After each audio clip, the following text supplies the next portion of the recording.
বেশ, তুমি দেখে বলো তুমি কোথায় থাকতে চাও, সেখানেই তুমি থাকবে।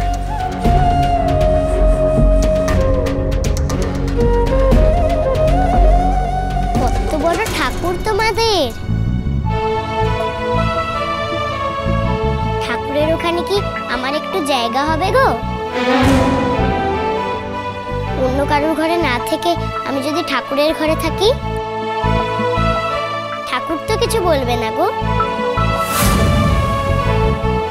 বেশ, যদি তাই ইচ্ছে হয় তাই হোক, তুমি ঠাকুরের ঘরেই থাকো। হ্যাঁ গো, আমি ঠাকুরের পায়ে পড়ে থাকবো। ভালো হবে না বলো?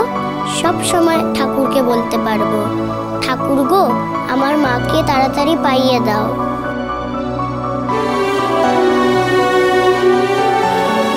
তাই থাকো ভগবতী।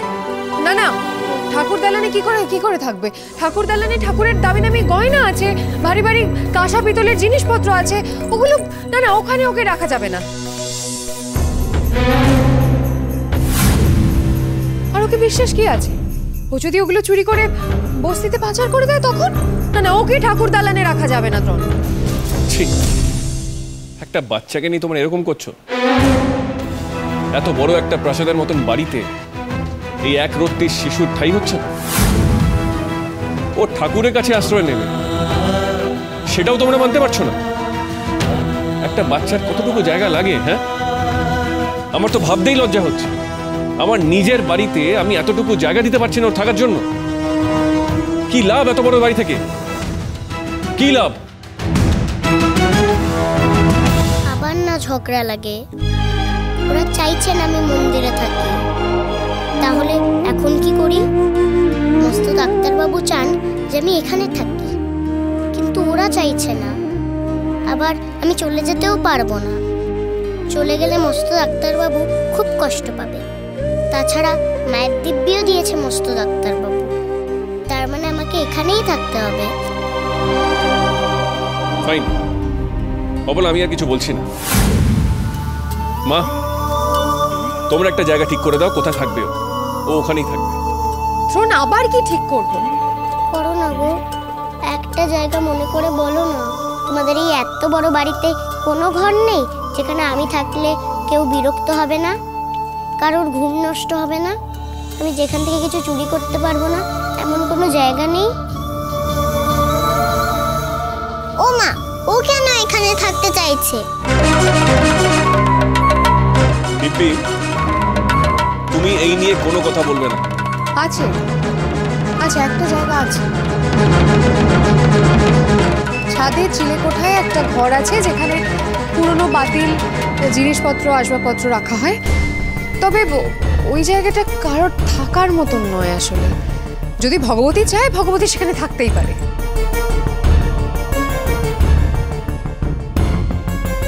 চিলেকোঠার ঘরে থাকতে ভগবতী নিশ্চয়ই রাজি হবে না। তা হোক না, ওই ঘরে আমার জন্য ভালো গো। যেখান থেকে আমি কিচ্ছু চুরি করতে পারবো না, আমি সেখানেই থাকবো। ওই চিলেকোঠার ঘরেই আমায় নিয়ে চলো। না, সেটা হতে পারে না। কেন হবে না গো মস্ত ডাক্তারবাবু? একটু আগেই তো তুমি বললে আমি যেখানে থাকতে চাইবো সেখানেই থাকবো। আমি চাইছি তো চিলেকোঠার ঘরে থাকতে। আরে না না, ওখানে কোনো মানুষ থাকতে পারে না। কি বলছো বলো তো তোমরা? আমি পারি গো। না ভগবতী, ওখানে তোমার খুব কষ্ট হবে। কোনো কষ্ট হবে না গো মস্ত ডাক্তারবাবু, চিলেকোঠা তো ছাদে। ওই ঘরের সঙ্গে ছাদ, কত ভালো হবে বলো তো? আমি ছাদ থেকে আকাশের দিকে তাকিয়ে ঠাকুরের জন্য গান গাইবো। আকাশ থেকে ঠাকুর আমার গান শুনবে। ওই ঘরই আমার জন্য ভালো গো। ওই গো, চলো, নিয়ে চলো আমাকে চিলেকোঠার ঘরে।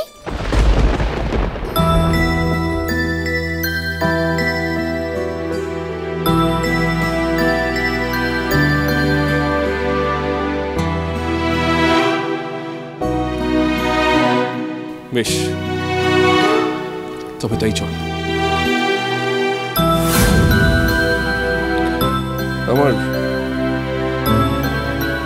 কপালে কপালটাই খারাপ, জানিস তো।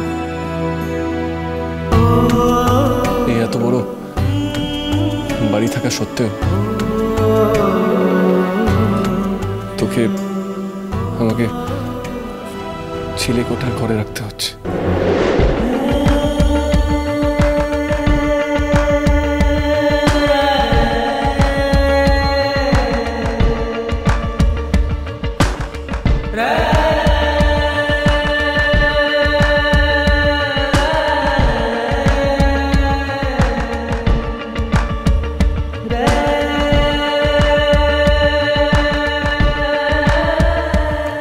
চিন্তা করো না গো, আমি ঠিক থাকবো, আমার কোনো অসুবিধা হবে না।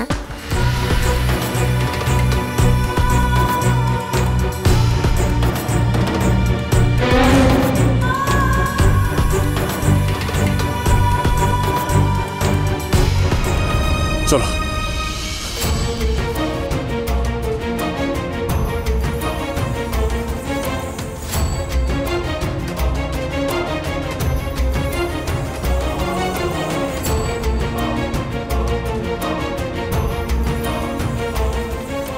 পারলে না তো ওকে বের করতে, ও আমার বাড়িতেই থাকলো।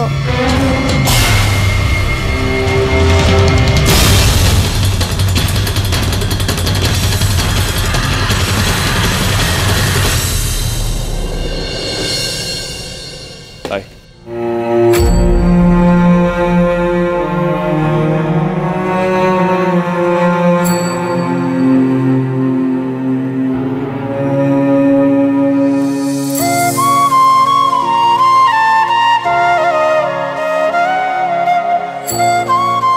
না না, আমি বড় মুখে। বাহ, কি সুন্দর ঘর গো, বেশ ভালো।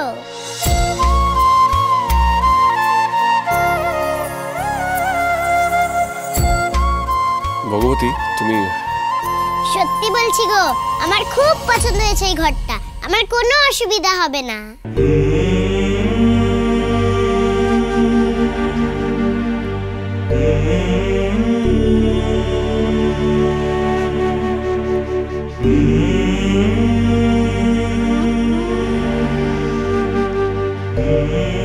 ঠাকুর, মস্ত ডাক্তারবাবুর খুব কষ্ট, আমার এই ঘরটায় থাকতে হচ্ছে বলে।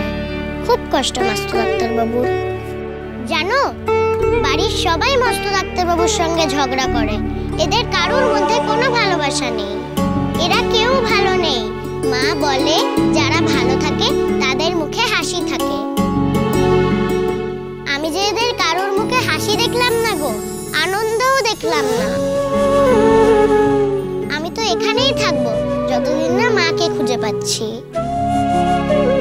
সেই সময়ের মধ্যে আমি যেন এদের মুখে হাসি আনতে পারি গো, আমি যেন এদেরকে ভালো রাখতে পারি, এদের মধ্যে আর কোনো ঝগড়া যাতে না হতে দিই, আমি যেন এদের অনেক অনেক আনন্দ দিতে পারি। কি গো, আমি পারবো তো?